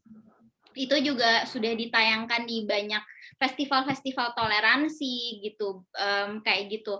Dan beliau hadir di project aku sama Max. Jadi project ini 3 bulan, jadi kita bahas memoir ini 3 bulan, dan di akhir project itu ada surprise, hadirlah Dr. Alfred Munzer itu sebelum aku tahu film itu, sebelum tahu Mbak Monique dan film Nina Bobo untuk Bobby. Ternyata Max memperkenalkan aku dan teman-teman yang hadir ke Dr. Alfred Munzer. Terus dia bilang, siapa di sini yang orang Indonesia, katanya gitu. Jadi beliau itu seorang bayi Yahudi waktu Perang Dunia Kedua yang diselamatkan oleh 2 orang Indonesia di Belanda, yaitu yang pertama bapak angkatnya namanya Bapak Tole. Bapak Tole itu pengusaha restoran di Belanda dan punya asisten namanya Mbok Mima Sainah. Mbok Mima Sainah itulah yang mencarikan susu buat Dr. Alfred Munzer kecil itu gitu. Dan Mbok Nina Saimah selalu nyanyiin lagu Nina Bobo itu kayak gitu. Terus dia bilang pas di akhir, aku deg-degan sambil merinding, dia bilang, siapa yang mau nyanyiin saya Nina Bobo? Mungkin Isti, katanya gitu. Terus kayak iya gue coba, aku bilang, Gus, ya udah boleh deh gitu ya Kak, boleh deh. Aku tuh nyanyi dari awal tuh suaranya pecah, udah nangis ambiar ya gimana enggak, 3 bulan lu belajar tentang Holocaust, sekarang lu ngobrol sama penyintasnya yang udah sepuh, tiba-tiba minta dinyanyiin Nina Bobo yang mana orang tua angkatnya orang Indo. Makanya Gus Dur tuh ngotot banget, kita harus interfaith dialog sama orang Yahudi, kita harus buka hubungan diplomasi sama orang Israel, karena untuk menyelesaikan konflik kalau diem-dieman aja tuh nggak ada ujungnya gitu. Makanya kenapa Gus Dur tuh di Patri namanya, di Batu Perdamaian, di samping para penyintas Holocaust di Israel gitu, kalau kata Dr. Alfred Munzer, karena niat baiknya beliau itu gitu. Waktu ke Indo pas Gus Dur masih hidup juga beliau sempat ketemu sama Dr. Alfred Munzer, itu kayak luar biasa banget. Kayak ya Allah, pertama kali gue memaknai lagu Nina Bobo dari perspektif humanis. Maksudnya kayak jauh banget Holocaust dan Nina Bobo, terus tiba-tiba ada orang Jawa, Mbok Mima Sainah, yang mana aku juga darah Jawa, itu jadi kayak ya ampun, itu campur aduk lah kayak udah nggak ngerti lagi. Buku ini sudah sempat hampir hilang, tapi buku ini pulang sendiri kayaknya gimana tuh? Nggak mau pergi deh. Jadi pernah dipinjem sama mantan teman, tau lah. Maksudnya kayak aku kadang suka gitu kan. Dan tiba-tiba dia bilang, lu sekarang alamatnya di mana? Gue mau balikin buku malam, katanya gitu. Kayak dia takut apa gimana sama nih buku, nggak tahu. Tiba-tiba bukunya pulang, padahal udah bertahun-tahun Kayak ya emang ini bukunya nggak mau kalau nggak sama gue, jadi bukunya pulang. Ini tuh dikirim jauh-jauh dari Boston sama Max. Luar biasa. Ika pas banget loh Kak, kita sejam Kak. Ya nggak apa-apa juga lebih kayak waktu sama keyboard juga lebih, jadi dua sesi Oh nanti ya dapat. udah. Juga ingat, padahal aku baru mau ngomong tapi Terniat. terniat. Oke, apa mau mulai menunjukkan cover-cover buku kita, Boleh. Itu tadi juga udah banyak. Aku ikut hitungannya udah kecerita semua sih Kak. Iya, udah kecerita semua sih, tapi sekarang mungkin sambil benar-benar tunjukin gitu. Mungkin dulu yang buku fisik, terus nanti kita bisa yang tadi gambar-gambar yang kita cari di Google, karena banyak buku kita yang berhamburan di mana-mana, jadi kita tidak bisa menunjukkan fisiknya, teman-teman. Monggo, Betul. Buku fisik yang pertama adalah buku ini. Ada gimana nih Kak? Gini ya. Ya, betul. Untuk Amanda. Bukunya judulnya A untuk Amanda, Kak. A-nya jangan lupa, Oh ya, Kak. siap. A untuk Amanda, karena yang tadi imposter syndrome ya, ya. Iya, karena dia selalu mendapatkan A, jadi A untuk Amanda. Nah, ini adalah buku yang mengingatkan aku tentang Kak Isti. Astagfirullahalazim. Siapa penulisnya? Mbak Anissa siapa Anissa Ihsani. Siap. Oke. Yang kedua adalah buku dari tahun 2012 sampai 2013 yang udah kuning sekali dan udah berdebu banget sebenarnya. Makrifat Cinta ini tuh cover pertama, bukan cover pertama, maksudnya cover lamanya Makrifat Cintanya Chandra Malik. Sekarang tuh ada tapi covernya tuh udah baru gitu Kak. Ini cover lamanya, aku beli langsung ke dianya. Asik. Pasti suka banget cover lama daripada cover baru. Bener, itu kan maksudnya lihat Kak ini sangat sofistik gitu loh, gila. Dan aku tuh kayak suka Sofi tuh dari yang gaya-gayaan gitu Kak. Maksudnya aku ada tuh kayak apa namanya sepintas yang gaya-gayaan sampai yang beneran suka banget yang menggebu-gebu yang benar-benar ngejar gitu loh. Itu tuh ini banget nih, ini. Terus udah sih aku yang ada fisiknya dia berdua doang. Siap, oke. Aku share screen ya, Ya, aku juga bukunya Mas Agustinus Wibowo yang 3 paket itu, aku tuh kayak pernah punya yang paket lengkap gitu dan aku baca berulang-ulang, tapi karena pergi S2, buku itu aku titip pulang ke Balikpapan. Terus aku beli lagi, bukunya jalan-jalan kemana nggak tahu. Terus sekarang aku beli lagi, udah cover baru, kurang bahagia rasanya. Lebih suka cover lama. Bener banget. Oke, ini Iya, ini buku Maryam karya Oki Madasari. Itu kan memenangkan pemenang Peristiwa Literary Award tahun 2012. Kategori apa Kak? Prosa ya Kak? Prosa, betul. Benar-benar. Jadi buat sahabat pandai ini menurut aku baca Maryam ini akan sangat menggugah sih menurut aku tentang nurani teman-teman juga dan sama dia. Walaupun ini fiksi, tapi aku melihatnya dan setahu aku juga Mbak Oki itu melakukan riset untuk penulisan buku ini gitu di Lombok. Itu menarik banget, sahabat pandai harus baca. Bantu Lita. Siap terima kasih sarannya. Oke. Lanjut. Oh ini dia. Belajar hidup dari Rumi. Ini yang epic banget, Islam Cinta ini aku sering lihat di mana-mana. Benar. Ini adalah buku ajaib yang seri-seri selanjutnya aku dapatkan dari hadiah dengan hanya memanah-memanah di booth-nya Naurah Books. Ini buku Belajar Hidup dari Rumi adalah ini kalau di bawahnya kan tulisannya itu serpihan puisi penerang jiwa. Jadi ini adalah kalimat-kalimat Rumi yang dialih bahasakan oleh Pak Haidar Bagir. Jadi nanti di dalamnya tuh ada alih bahasanya dari bahasa Persia ke bahasa Indonesia, yang kemudian nanti kalau misalnya di lembaran gitu ya, di paling bawah tuh ada Pak Haidar tuh kayak ngasih penjelasan versi yang bisa dipahami dengan bahasa Indonesia yang baik dan benar gitu loh. Karena kan kalau misalnya terjemahan kan nggak, maksudnya grammar itu kan nggak kayak bahasa Indonesia gitu kan Kak. Jadi di bawahnya tuh kayak dijelaskan gitu lebih mudah dipahami sih. Begitu. Siap. Jadi ini kalau misalnya teman-teman suka yang kayak potongan-potongan kalimat indah nih, boleh nih punya dan baca buku Belajar Hidup dari Rumi. Siap. Luar biasa. Emang keren-keren, Pak Haidar Bagir mah tidak diragukan lagi. Oke. Guys, And ini kayak sampai panjang itu buku yang dari tadi kita obrolin tuh sambil aku cari covernya, astagfirullah. oh ya Allah.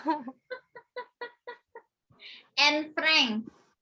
Mungkin dari tadi aku sering nyebut Holocaust ya. Ini salah satu buku terepik buat teman-teman yang mau memulai belajar apa sih Holocaust itu.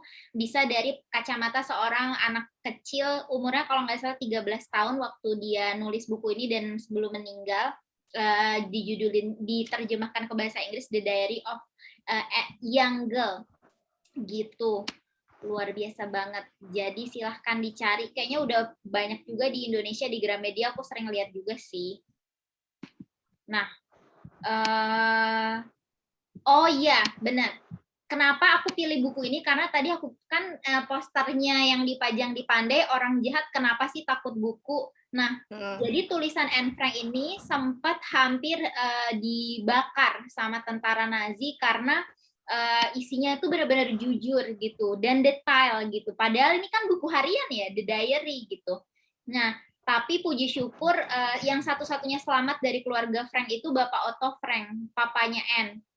Nah, jadi dia berhasil menyembunyikan manuskrip itulah dan diterbitkan gitu. Jadi terus sudah ada International People Tribunals Court kalau nggak salah. Pokoknya kayak pengadilan hukum tertinggi gitulah buat ngadilin sisa-sisa petinggi Nazi yang bisa dihukum gitu. Jadi di stop gitu kerjaan mereka mau membabat habis literasi atau tulisan-tulisan yang mau mereka bakar gitu. Jadi puji syukur nggak jadi.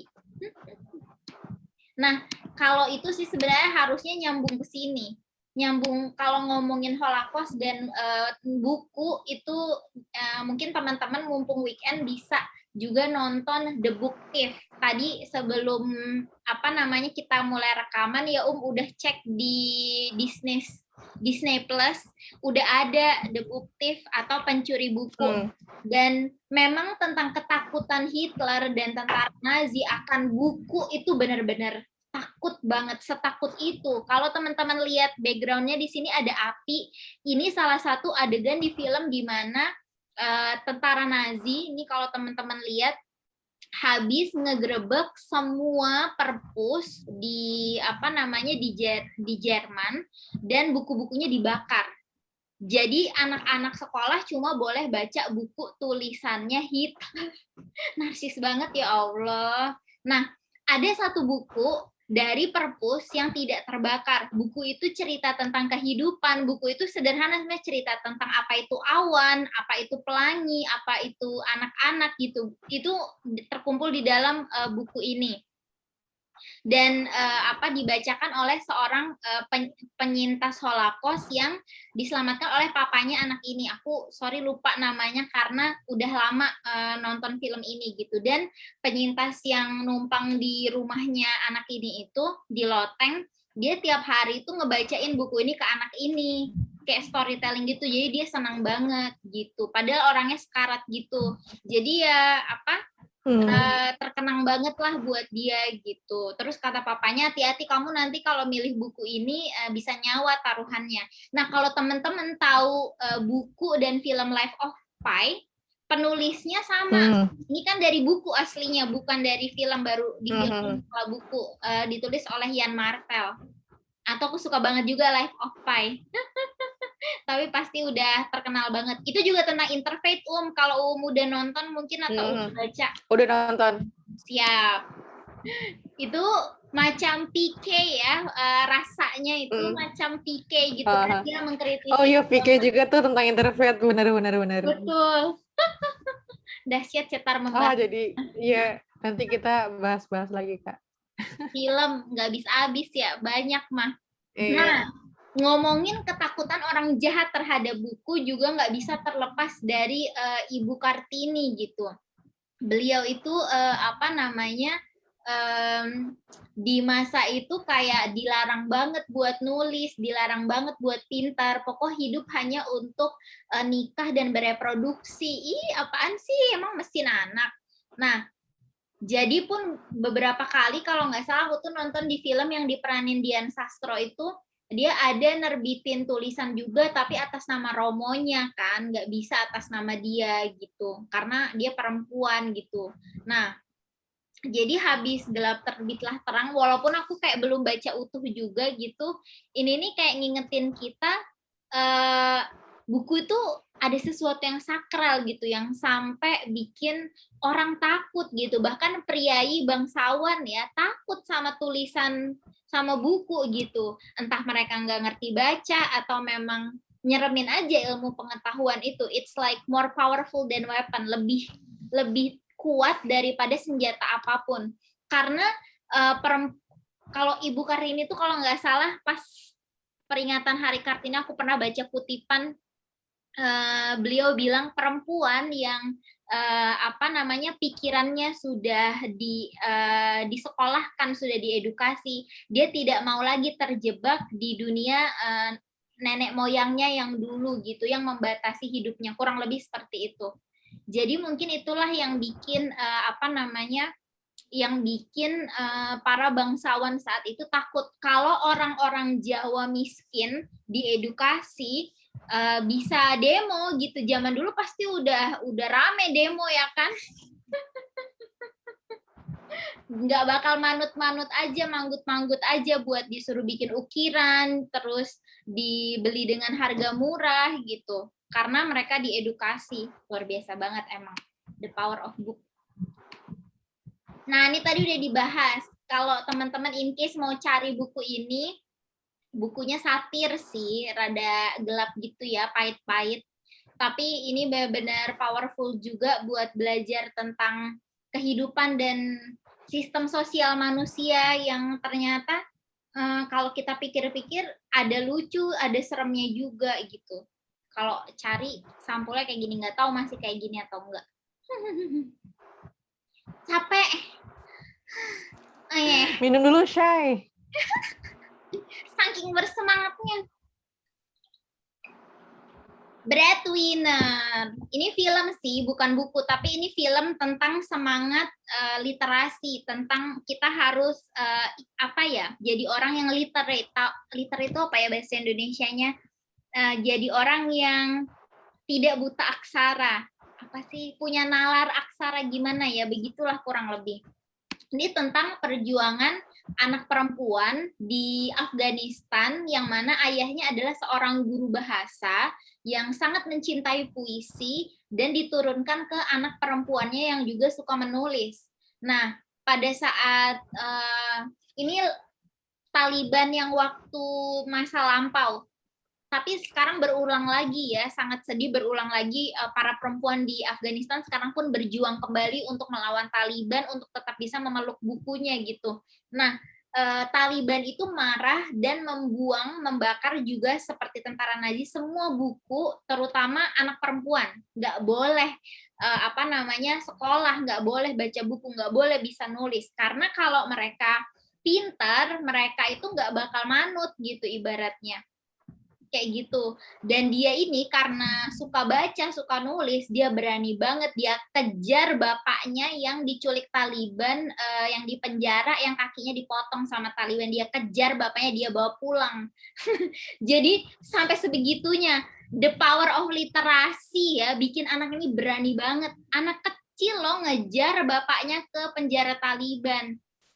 Mungkin terlihat seperti imajinatif, tapi tidak. Ini kisah yang diadaptasi dari kisah nyata karena Angelina Jolie waktu itu, ya benar ini Angelina Jolie yang seleb itu ya. Angelina Jolie itu dia sempat jadi aktivis pengungsi gitu, pulang dari sana dia terinspirasi bikin film ini bareng salah satu sineas kesukaan aku dari Irlandia namanya Tom Moore. Tom Moore itu juga filmnya bagus-bagus banget. Kalau teman-teman ngefans sama Khalil Gibran, terutama buku yang The Prophet, yang kumpulan puisi-puisi yang super newfie itu juga, itu tentang kehidupan banget menurut aku. Walaupun beliau seorang Kristen, tapi sefrekuensi gitu sama ajaran-ajaran sufi. Nah, di filmnya itu judul yang sama, The Prophet juga, itu juga mencerminkan buku itu, terutama tentang on children. Kayak aku pernah cerita ke anakmu bukan anakmu, Azik. Bener. Dan itu tuh tentang anakmu bukan anakmu tuh, aku dulu tuh mikirnya kayak, apaan sih maksudnya gitu ya Kak. Tapi makin kesini paham sih, kayak maksudnya makin banyak baca juga sih tentang, maksudnya kan tentang, ya walaupun kita belum berkeluarga, tapi aku sudah membaca tentang parenting tuh kayak paham gitu. Maksudnya sebagai manusia tuh yang punya kebebasan sendiri dan lain-lain itu paham. Terima kasih Khalil Gibran. Luar biasa Khalil Gibran. Aku sih baca baca yang bahasa Inggris karena nggak mau gitu loh kalau diterjemahin ke bahasa Indonesia. Maksudnya kayak harusnya tuh bisa baca yang bahasa aslinya, kan dia orang Libanon ya. Tapi lebih dekat sih yang bahasa Inggris. Takutnya kalau diterjemahkan ke bahasa Indonesia nanti lebih aneh lagi. Jadi ya, aduh kenapa berdagang? Yes. Ya inilah maksudnya bukunya teman-teman gitu kalau mau dicari. Bahkan versi digitalnya juga banyak berkeliaran di dunia maya. Kalau mau nonton filmnya, aku tadi belum sempat cek sih ada di mana gitu, tapi silahkan dicari aja, filmnya juga luar biasa banget.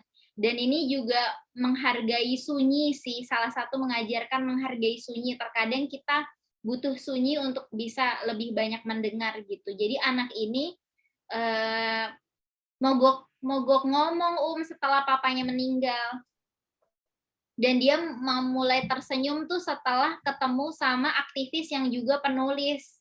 Menurut aku ini cerminannya Khalil Gibran sih. Menurut aku ini cerminan dirinya Khalil Gibran di dalam film ini. Ya terakhirnya dia dieksekusi mati. Dan anak ini pura-pura terbang bersama burung. Ini film memang rada abstrak ya teman-teman. Jadi ya tolong diselami dengan cara masing-masing aja lah. Diperlakukan dengan cara masing betul. Karena kalau ini apa sih? Ini film fantasi bukan? Ini film nyata tapi ya gitulah. Iya, paham. Pihim kan, pihim. Oke. Nah, ini tadi yang sempat aku sebut A Child Called It. Ada terjemahan bahasa Indonesianya. Aku nggak tahu perpus di SMP SMA aku yang tampak berdebu dan seperti gudang itu banyak sekali menyimpan harta karun ya, kalau tadi bahasanya harta karun, buku-buku keren yang yang luar biasa banget, yang kenapa nggak pernah orang baca, orang nggak pernah sentuh gitu. Makanya aku berapa kali mencuri buku dan entah ada yang aku kembalikan atau tidak. Salah satunya buku ini gitu. Banyak banget buku terjemahan keren-keren yang sampai aku nggak ingat lagi judulnya, termasuk buku-buku fiksi yang petualangan gitu, buku anak-anak dan remaja. Ini sih yang tadi sempat aku ceritain ke itu, yang mamanya manggil dia It. Gile.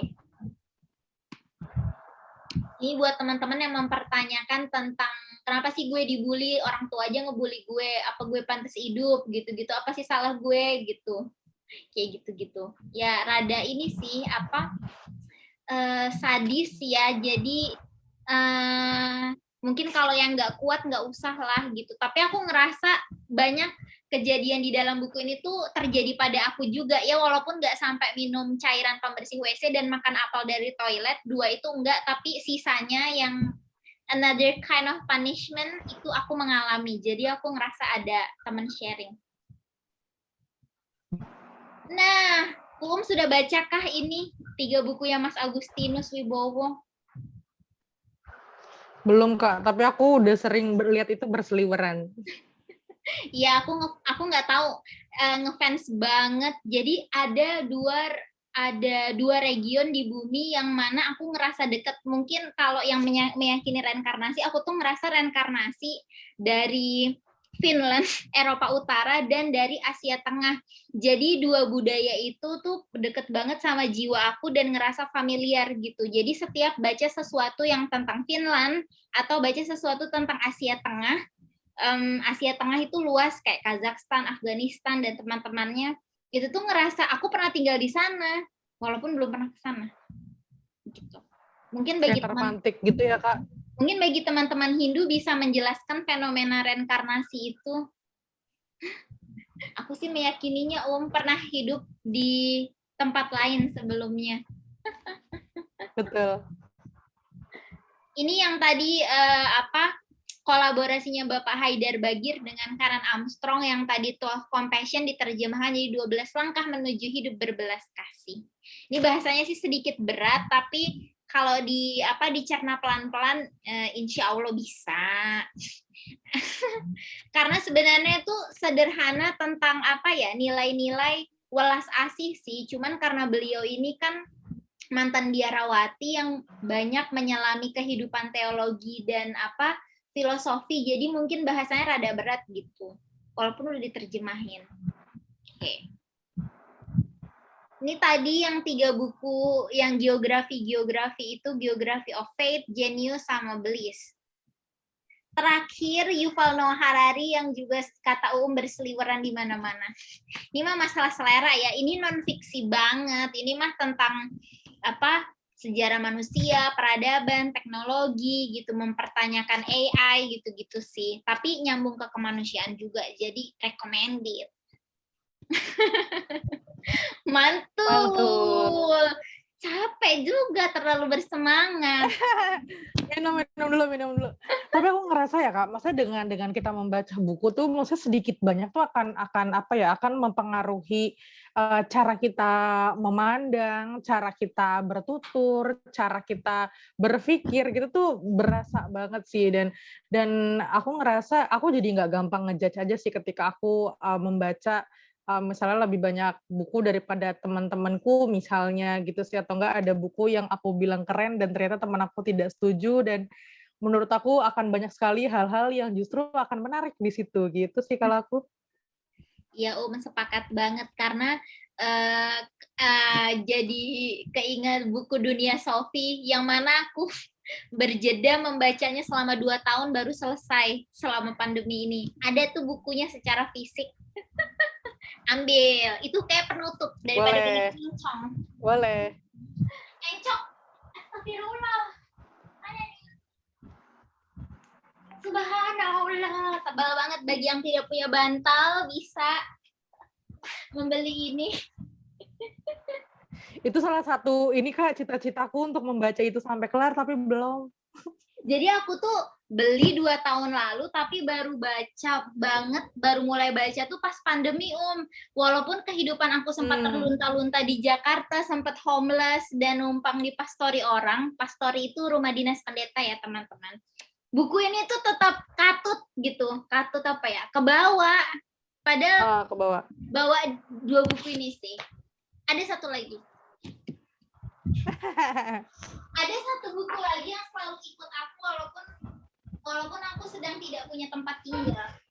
Nah, ini Kitab Pendidikan Perdamaian. Ini sejarah lahirnya Pandai juga terinspirasi dari buku ini. Kayaknya mirroringnya aneh ya. Nggak kebaca ya, Kebaca kok, kebaca. Oh, kalau di aku kayak kebalik gitu. Iya, education. Iya, tapi di aku sebagai pembacanya enggak. I see, Educating for a Peaceful Future. Ini salah satu kitab kuning, asik. Nanti aku digerebek sama orang pesantren. Kitab kuningnya teman-teman yang S2 Pendidikan Perdamaian, itu kayak udah buluk banget, sampai distabilo-stabiloin, dicoret-coret, saking cintanya. Dan banyak games-games Pandai waktu zaman sebelum pandemi itu lahir dari buku ini. Keren banget. Jadi, keren. 3 buku inilah yang selalu katut. Bahasa Indonesianya apa ya katut? Selalu ikut. Kebawa, terikut. Selalu terikut gitu. Walaupun kayak terikut. Walaupun kayak lagi susah apapun, buku ini nggak pernah ketinggalan. Nggak tahu, ajaib aja. Bahkan traveling ke luar negeri yang misalnya lama gitu ya, sebulan, kadang dia kebawa sendiri di koper. Padahal kan berat ya, tapi I never complain. Memang buku adalah the best company. Aduh, luar biasa. Ya semoga kesampaian baca Dunia Sophie. Aku juga baru niat baca itu tahun lalu pas awal pandemi. Baru selesai 2 bulan lalu.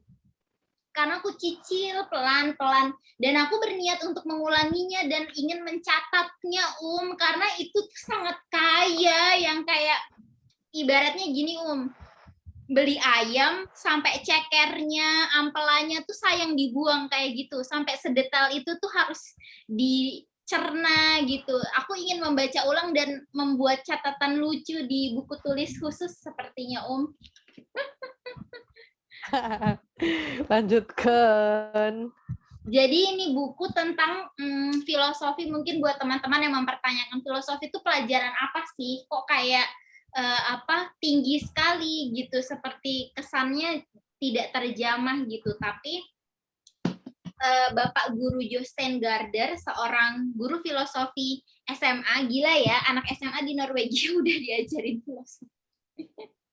Kita belajar apa ya Allah? Iya, jadi di Norway filosofi itu salah satu pelajaran wajib gitu. Jadi kayak mungkin introduction to philosophy, si penulisnya ini seorang guru gitu di SMA, dan dia menuliskannya tuh dari perspektif anak remaja gitu. Jadi cukup ringan lah. Padahal kan ini tuh isinya semua filsuf-filsuf besar dunia. Astagfirullahalazim. Luar biasa. Ya. Mau di spoiler nggak? Mau di... Jangan Kak, ada orang yang nggak suka spoiler soalnya.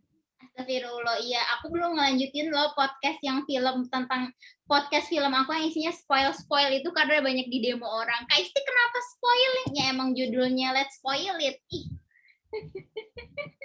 Aduh. Tapi aku suka sih Kak, di spoiling aku suka. Tapi banyak orang yang nggak suka. Tapi kalau aku justru ketika ada orang yang spoiler gitu, aku akan mendengarkan dengan baik itu. Tapi setelah itu aku akan jadi penasaran. Oh, yang dia ceritain sebelah ini tuh ada yang di bagian mana ya gitu. Jadi aku justru malah jadi tertarik. Sama-sama. Apalagi sesuatu yang kita ingin baca atau tonton, malah aku tuh cari spoilernya gitu. Nanti aku akan mencari sendiri. Itu ada di sebelah mana yang tadi di spoil gitu. Bener. Kok kita sama sih bagian itu, sumpah. Alhamdulillah, gemes deh. Malah kadang-kadang Kak, ketika aku misalnya baca atau nonton film gitu ya, yang kayak ini akhirnya gimana sih, kayak udah deg-degan nih di tengah jalan, ini akhirnya dia mati nggak ya gitu kan. Aku langsung cari loh di Google, di Wikipedia. Iya, aku cari endingnya apa gitu. Saking penasaran, sama banget sih. Tapi ya tetap nonton sampai akhir. Tapi penasaran aja, pengen itu terjawab dulu gitu biar lebih tenang nontonnya. Bener, iya nggak apa-apa gitu ya Kak. Maksudnya mau apapun kenyataannya ya gue terima, tapi gue mau tahu dulu nih. Emang anak-anak nggak sabaran. Anak-anak gercep. Luar biasa. Jadi by the way, walaupun judulnya Dunia Sophie, awalnya kita dibikin meyakini bahwa Sophie itu pemeran utamanya. Ternyata Sophie itu hanya tokoh fiksi di dalam cerita anak yang bercermin dengan hidupnya Sophie. Namanya siapa ya? Udah Kak, ntar ada orang yang sebel. Aku lupa, 2 bulan lalu. Bentar, aku penasaran. Siapa sih namanya? Astagfirullah, namanya siapa? Bukan. Hilde. Jadi itu kita kayak dibikin bingung. Jadi ini siapa sebenarnya yang manusia asli, yang mana yang tokoh fiksi? Aku tuh selalu meyakini Hilde itulah yang ada di bukunya Sophie. Ternyata Hilde lah yang memegang bukunya Sophie. Tina! Kata Kita ketawain dulu. Seru banget ya Allah. Kalau dijadiin film, semoga ada yang berani memfilmkan dunia Sophie. Mau dibikin kayak Harry Potter, kayak dipotong-potong juga nggak apa-apa, gue tonton.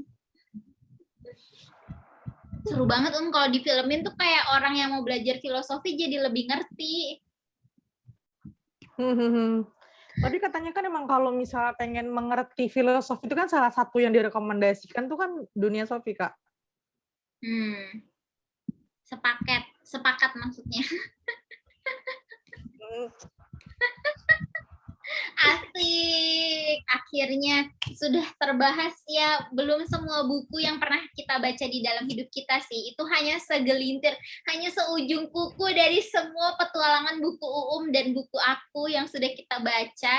Semoga ada kesempatan di lain waktu kita bisa share lebih banyak buku, ya Allah. Mungkin ada mau kata-kata penutup, pesan, penyemangat, atau mungkin rekomendasi buku lain?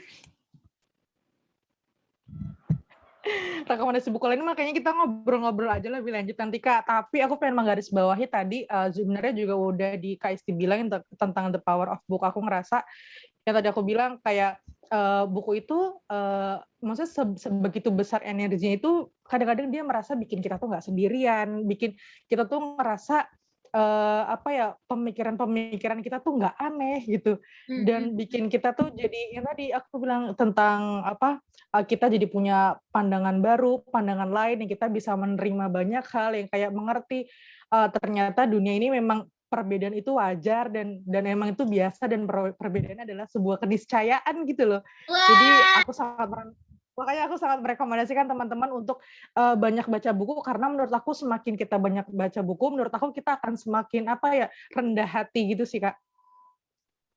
Sepakat. Tapi untuk menambahkan itu aku luar biasa sepakat, retweet berkali-kali, retweet. Cuman ya harus apa ya bisa menyaring juga ya, memfilter memilih buku yang tepat karena sekarang kan apalagi dengan fasilitas adanya penerbit indie gitu ya, menerbitkan buku sendiri gitu, ada orang-orang yang tidak bertanggung jawab atau orang yang memiliki pemikiran yang kurang baik ingin menuliskan bukunya dan menyebarluaskan pemikiran itu gitu. Nah, waktu aku pernah terjerat di lingkaran radikalisme tuh juga banyak buku-buku yang dicekokin buat aku, tapi bukan buku baik, buku versi orang-orang intoleran itu gitu. Jadi walaupun buku baik, saran terakhir adalah teman-teman harus apa ya bisa Memfilter ya Kak. memfilter betul, menyeleksi dengan baik. Kira-kira ini buku tentang apa ya, penulisnya siapa ya gitu. Kalau bisa makanya jangan benci spoiler, jangan benci apa namanya cuplikan-cuplikan, sinopsis atau book review atau book critics. Menurut aku itu malah jadi bikin kita makin mendalam dan makin yakin, oh buku ini loh yang harus kita baca. Jadi bukan asal ambil buku aja gitu. Ya walaupun ada kalanya kita berjodoh dengan buku yang kita tidak kenal dan tidak rencanakan gitu. Tapi ya tetap aja harus berhati-hati karena sekarang abad 21 itu kan kalau kata si Bapak Yuval Noah Harari adalah arus informasinya deras banget, tergantung kita mau pilih yang mana, yang mau kita telan, yang mau yang mana setelah kita punya kita muntahin gitu-gitu. Jadi balik lagi ini Kak soal bagaimana kita menggunakan hati nurani kita sih untuk memilih itu nggak sih? Jadi kan kayak berasa gitu loh mana yang baik buat kita, mana yang enggak dan benar banyak mendengar juga sih, banyak mendengar, banyak membaca. Itu akan membantu teman-teman. Betul banget. Kayaknya aku tadi di awal sempat bilang nggak tahu baca kutipannya siapa, aku pinjem, tapi dia bilang buku mungkin tidak menyahut balik saat kita curhat, saat kita menangis, saat kita membacanya dengan nyaring, tapi buku itu paling tidak mendengar. Tapi konsep kutipan itu kebetulan aku juga lihat di entah di account meditasi atau account sufi, itu konsep tentang ketuhanan juga gitu. Maksudnya kayak kalau selama dia ada yang mempertanyakan kenapa kita harus berdoa ke pencipta, ini nggak bermaksud bikin pengajian gitu ya tiba-tiba pandai, nggak. Maksudnya kayak ini sharing aja perjalanan spiritual pribadiku, kayak bener juga. Itu sih juga yang sedikit menenangkan rasa empati aku ke amarahnya Bapak Elie Wiesel sebelum meninggal. Dia tuh marah banget karena dia udah jadi aktivis genosida keliling dunia, dapat Nobel Perdamaian, tapi masih ada genosida setelah Holocaust seperti Uighur, Rohingya, Palestina, dan lain-lain gitu. Dia mempertanyakan kok nggak belajar ya dari Holocaust manusia ini, kenapa gitu, dan kenapa dia yang selamat, dia yang hidup, kenapa papanya meninggal gitu. Dia marah sekali dengan Tuhan. Nah, terus ada satu kutipan yang tadi aku bilang kalau orang yang suka berdoa, yang suka bermeditasi gitu, terlepas dari keyakinan dan agamanya gitu, karena orang itu meyakini bahwa si Sang Pencipta ini mendengarkan gitu, adalah pendengar yang baik gitu, terlepas sering jawabannya tuh unik, walaupun jawabannya tidak diutarakan langsung, tapi sering ada jawaban-jawaban dengan pertanda atau dengan cara-cara lain gitu. Berarti si Sang Pencipta itu pendengar yang baik dan unik dan merespon dengan caranya sendiri gitu. Aku juga sempat jadi orang yang marah gitu, yang gelap mata, yang kayak suka menyalahkan ini itu gitu, mempertanyakan. Masih mempertanyakan tapi amarahnya sudah berkurang dan makin banyak belajar mendengarkan gitu. Namun dia jadi dalam. Itu perlu sesi sendiri tau Kak, yang apa tentang hal-hal semacam itu. Iya betul. Itu kayaknya perlu kita ini deh, kita bahas buat melogikakan kenapa kita perlu interfaith dialog, bahkan kenapa kita juga perlu intrafaith dialog gitu. Betul, itu betul banget. Kayak nyaris nggak ada dibahas. Coba googling intrafaith dialog. Itu tuh minim banget loh resource dan experience dan apa ya, event atau inisiasi intrafaith. Jadi kalau interfaith itu teman-teman lintas iman, kalau intrafaith itu di dalam komunitas keimanan itu sendiri kan terbagi subkomunitas. Misalnya gini gampangnya, teman-teman Muhammadiyah dan NU tuh pasti kan punya keunikannya masing-masing. Itu kan bisa gitu ya melakukan dialog bersama. Itulah yang disebut intrafaith gitu. Tapi di negeri kita aja makanya sampai Mbak Oki nulis Maryam ya, menurutku karena itu juga salah satu kritik kurangnya intrafaith di bumi Indonesia tercinta. Makanya ada subkomunitas yang dianggap minoritas. Waduh, bahasanya berat banget. Diulangi. Tolong diulangi. Subkomunitas yang dianggap minoritas di dalam satu agama besar yang mana kita sebut Islam dengan subkomunitas Ahmadiyah itu seperti dikucilkan. Teman-teman Syiah pun dikucilkan. Karena ya ini belum adanya minat untuk intrafaith. Memang minat-minat interfaith itu sudah cukup mulai berjamur ya di Indonesia. Ide-ide kegiatan toleransi kayak pandai bersih-bersih rumah ibadah, nobar, buka bersama, macam-macam lah teman-teman yang lain juga bisa disebut komunitas yang keren-keren selain pandai gitu. Tapi intrafaith kayak ini yang mungkin bisa kita pikirkan sebagai penutup tahun 2021 yang mungkin 2020 ini sekalian membuka jendela dan pintu kolaborasi buat siapa saja yang mendengar sekarang. Yuk kita mulai gaungkan intrafaith gitu.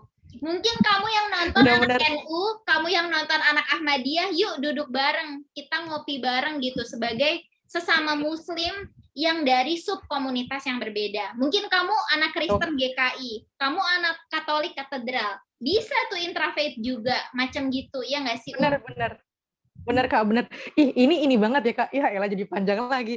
Jadi apa 3 sesi juga ikhlas, nggak ada juga yang waktu aku belajar, waktu aku pengen ngangkat tentang si Maryam itu Kak, sebenarnya aku sangat mencari itu Kak tentang intrafaith gitu. Tapi aku tidak menemukan banyak referensi. Jadi aku waktu itu aku yang waktu itu yang masih sangat polos itu, aku ketakutan akan ini sih sebenarnya lebih kayak ke teknis-teknis yang aku akan kesulitan di depannya gitu. Tapi aku merasa kesulitan itu aku nggak menemukan banyak referensi gitu tentang intrafaith ini sendiri. Jadi aku pikir ini sangat penting sih sebenarnya untuk dibahas karena kalau istilahnya gini, kalau misalnya kita sebagai manusia kita bisa baik sama orang di luar kita, kenapa kita juga nggak bisa baik juga sama apa yang ada dalam diri kita gitu kan? Mantul, betul banget Maksudnya kayak itu tuh ini ya salah satu unggah-ungguh Jawa yang aku kurang suka yang dididikan di rumahku tuh kayak aku tuh disiksa di rumah. Tapi pas ada tamu, aku tuh harus tersenyum. Bohong banget. Padahal gue kan tidak bahagia. Kenapa gue harus selalu tersenyum, salim, bikinin teh tamu, gitu. Terlalu, anak bahagia, Pas tamunya pulang, aku disiksa lagi, gitu. Aku nangis lagi. Gitu. Kehidupan masa kecil aku seperti itu. Kayak, itu tuh kalau dikorelasikan dengan intrafaith sama kayak kita bikin sesuatu yang seperti festive ya, bahasa Inggrisnya festive, it's Betul. like perayaan, celebration, Betul. simbol-simbol kebahagiaan, saling membersihkan rumah ibadah. Ini mungkin karena perjalanan pendidikan perdamaian aku udah 11 tahun ya Jadi kayak udah bergeser gitu. Kalau dulu mencari yang seperti itu gitu, yang hore punya teman dari agama Banyak lain komunitas agama atau suku lain gitu. Tapi sekarang udah 11 tahun, udah makin sepuh, udah lebih dari 1 dekade gitu bergulat di dunia. Udah sepuh. Ya Allah udah tua di dunia pendidikan perdamaian gitu. Makin mempertanyakan sesuatu yang lebih tentang diri, di dalam diri gitu. Mungkin karena sekarang arus informasi dan juga awareness, apa bahasa Indonesianya, awareness itu kesadaran akan kesehatan mental makin meningkat, terus digaungkannya cinta diri, self love, terus kedamaian diri, inner peace. Menurut aku itu bisa dikaitkan dengan kedamaian dan perdamaian yang lebih luas di konteks komunitas dan masyarakat gitu. Ya Allah, ini tuh udah kebayang buat daftar S3 tahun depan atau 2 tahun lagi, ya Allah. Jadi si intrafaith itu yang memang menurut aku nyambung dengan konsep self love, mental health.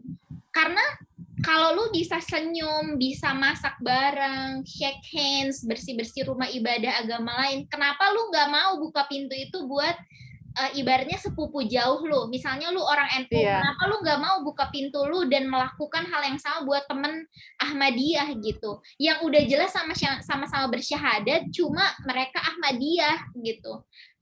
Itu kan perlu dipertanyakan ya, yang kayak gitu. Aduh, seru banget ya nih jadi project 2022. Makanya Kak, sebenarnya kalau misalnya aku jadi ingat lagi nih, Chandra Malik tuh pernah bilang gini Kak, makanya kenapa misal kalau soal Islam gitu ya, kenapa Islam itu memang harusnya tuh kan maksudnya menebarkan cinta kasih itu untuk semua gitu ya, karena Islam itu kan rahmatan lil alamin, bukan rahmatan lil muslimin gitu loh. Jadi harusnya bisa semua hal tuh kita berikan cinta kasih.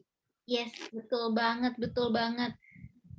Bahkan terhadap kalangan muslim yang dianggap minoritas. Ini juga ada satu pertanyaan yang agak nyeleneh. Aku lupa udah pernah nanya ke atau enggak, tapi ini juga bisa dijadikan catatan akhir tahun buat menyongsong ide intrafaith ini di tahun depan insya Allah. Sejarah Wali Songo.